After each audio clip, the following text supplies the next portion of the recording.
deeply embarrassing. People don't want... Why is it embarrassing to sing the national anthem? The English flag isn't just a symbol of racism. It may be the primary symbol of racism in this country. You know what that is? Nationalism That's just kind of ignorance to me. When I think of Britain, British...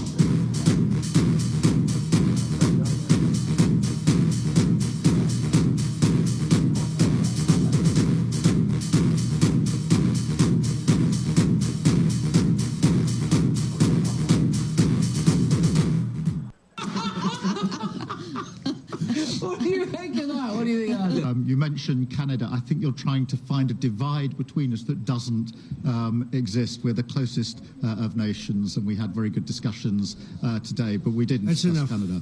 Thank you.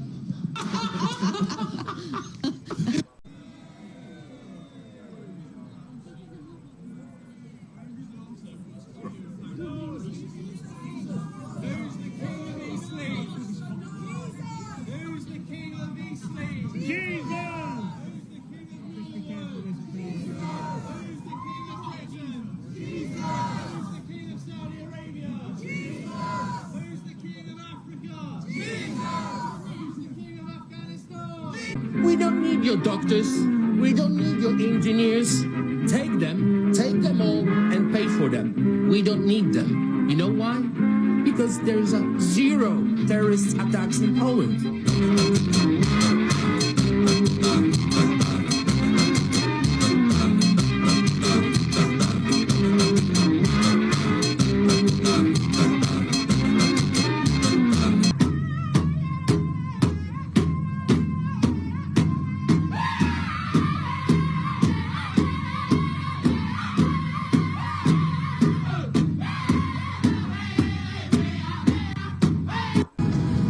Children who can't find our street, Prime Minister. Okay, make a real change, Prime Minister. Make a real change! Our children! How many more children? How many more children, Prime Minister? We're going to do something. Go away! Time to change, Starmer. Come on, needed. How many more children? Remind that. We're going to stand up for our children. Bye-bye. I came here to pay my respects to the victims and families, those that were responding yesterday from emergency services, to say a personal thank you to them and to shake their hand, and to say that as Prime Minister, on behalf of the country, we are grateful for what they did. So what happened here was the Liverpool police covered up the truth. The Home Secretary covered up the truth. The Prime Minister covered up the truth. I am about to reveal the absolutely mental things that you, the British taxpayer, are funding for illegal immigrants. Are you ready?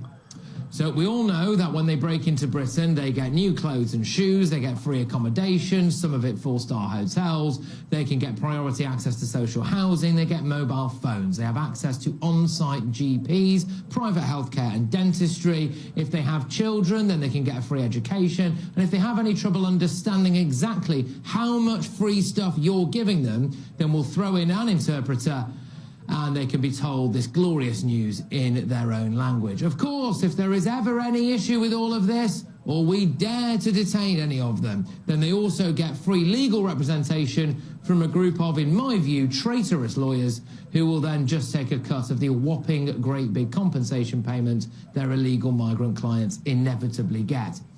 But it gets worse. And again, I ask, are you ready? We are paying for illegal immigrants to learn how to become nightclub DJs. Croydon, a council placed into special measures with £500 million of unpaid debt, is sending your money to help make illegal migrants DJs. And with that, I present to you DJ Madapasa. Mother. Good stuff. From the deck of a small boat to the decks of Glastonbury Festival. Now, DJ Madapasa probably shouldn't drink alcohol, which means that he can drive to all of his gigs, which is just as well, because in Oxfordshire, taxpayers are paying for illegal immigrants to have driving lessons and take their driving test. Obviously, being a DJ is a high-stress job, so you'll need to decompress. Just as well that some local councils are now paying for illegal immigrants to take yoga classes. Bristol Council, which faces 53 million quid in required savings, spent £270,000 of Home Office grants taking migrants to football matches as well. They are being given free PlayStations. Now, I googled it earlier, and apparently a Sony PlayStation 5 Pro is £700. Parents save up all year and still can't afford that for their own kids, and we give stuff like that to illegals. Cardiff Council is teaching illegals circus skills. I reckon they've already got quite good at that because we know loads of them can juggle having one family abroad and one here in Britain, and loads of them know how to do a disappearing act, don't they? But guess what? If you decide that you want to complain about the fact that a young man who has just broken into your country is getting a free phone, clothes, house, education, healthcare, dentistry, driving lessons, legal advice, PlayStation, tickets to the football and a spot of yoga at the weekends, well, that young illegal immigrant will report you to the police for a hate crime because Labour councils are now training asylum seekers on how to report hate crimes. In Essex, the police, who obviously don't have any proper crimes to solve, went and ran a training day so newly arrived Afghans can learn how to recognise a hate crime and report it. Interesting, isn't it?